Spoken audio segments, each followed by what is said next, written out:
در مؤسسه دولتی لیسه کسبی تکنیکی نویه وسه به نام گنرال مایور رستم مامکیف امسال کورس آدرسبافی گشوده شد. این دختران اولین هنرآموزان در این بخش میباشند. آنها مدت 3 ماه همینجا تحصیل نموده این هنر را از خود نمودند. من وقتی در جستجوی کار بودم اومدم در همینجا خیلی سیخ بافندگی بود. من با همینجا اومدم خودم رو اشغال کردم بر کسب همین بافندگی. در بین 1 ماه من خودم همین کار رو از خود کردم، همین کسب رو. خیلی شغل داشته با همین کسب من یاد گرفتم. همین کسب که من همین خدمت ها رو برارم دست خودم از هنر خودم یاد گرفتم. این متاحها نمونه کارهای استحصالی هنرآموزان هستند. متاحهای آدرس در چنین دستگاه‌ها بافته شدند. از رشته‌های پختگی و ابریشمی تیار کرده شدند.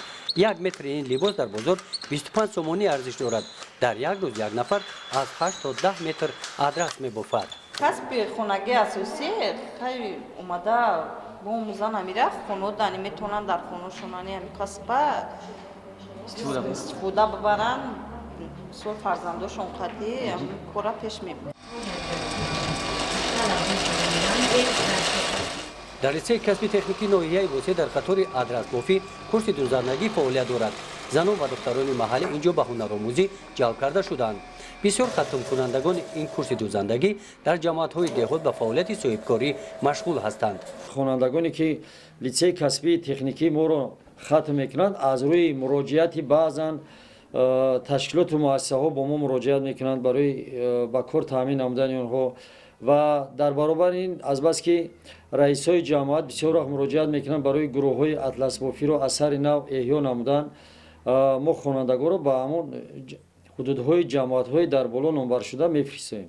بعد کارهای تعمیر و ازنب‌سازی در لیسه کسبی تکنیکی نویه وسه برای جلب جوانان به هنرآموزی امسال شرایط و امکانیت‌های نو مهیا کرده شده است. در سال 2016 293 نفر جوانان از ناحیه‌های منطقه کلوب به کورس‌های رانندگی واسطه‌های نقلیات، کفشگری گازی و برقی، رانندگی تراکتور و دیگر شعبه‌ها به تحصیل فرا گرفته شدند. در لیسه کسبی تکنیکی نویه وسه به هنرآموزان معلمان با تجربه درس می‌گویند. در دوام 3 ماه خوانش علاقه معلوم شد که خوانندگانی که وارد لیسه کسبی تکنیکی شدند بسیار خوانندگانی با لیاقت با انتظام به شمار می‌روند. زیرا در وقتی قبول خوانندگان ما هنگام قبول خوانندگان ما خوانندگان را از روی امتحانی 1 یعنی امتحان 1 میگه ما خوانندگان را از روی دیکتانت سنجشی گذراندیم و در وقت گرفتن دیکتانت سنجشی علاقه معلوم شد که همون خواننده با یک امید با یک هوس وارد لیسه کسبی ما شده است که در امتحانی در پیشبرداری را با موفقیت سپرده ایستادند و در سال نو خوانش 2016 و 17 خوانندگان کورس یکمی ما جمع 293 نفر خواننده را در بر میگیرند.